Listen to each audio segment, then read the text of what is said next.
Leo Ijumaa kuanzia majira ya saa 4 usiku timu ya Simba Sport Club itakuwa uwanjani kucheza mechi ya marudiano ya robo finali ya ligi ya mabingwa Afrika dhidi ya Wydad Casablanca kwenye uwanja wa Mohamed wa 4 nchini Morocco, huku winga wa zamani wa Yanga Mrisho Ngasa akiwataka kuwa makini zaidi na Waarabu hao.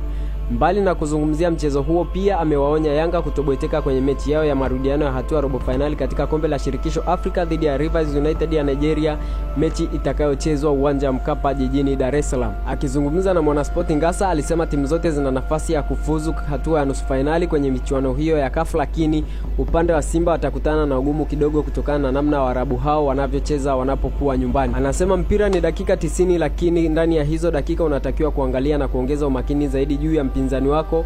Yanga amecheza na timu ambayo inaonekana kwa namna fulani ina matatizo kidogo, lakini hiyo isiwe kigezo cha kuchukulia mchezo huo kama wa kawaida kwao.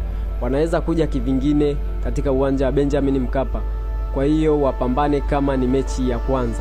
Kwa upande wa Simba, wanaenda kukutana na timu ambayo inajua kuutumia vizuri uwanja wa nyumbani. Waarabu hao hawakubali kufungwa kirahisi, ila naamini kama watakuwa makini na mbinu zao watashinda na kusonga mbele, alisema Mrisho Ngasa aliyewahi kuichezea timu kama Taifa Stars, Azam FC, Simba pamoja na Free State ya kule nchini Afrika Kusini. Katika mechi zao za awali, Simba ilishinda bao 1-0, bao lao likifungwa na Jean Baleke, wakati timu ya Yanga Africans wao wakishinda ugenini magoli 2-0, mabao yote yakifungwa na Fiston Mayele na assist za Bakari Nondo Mwamnyeto. Ili uendelee kuwa kwanza kupata video zetu, ni kukumbushe kusubscribe na gusa alama ya kengele iliyopo chini ya video hii.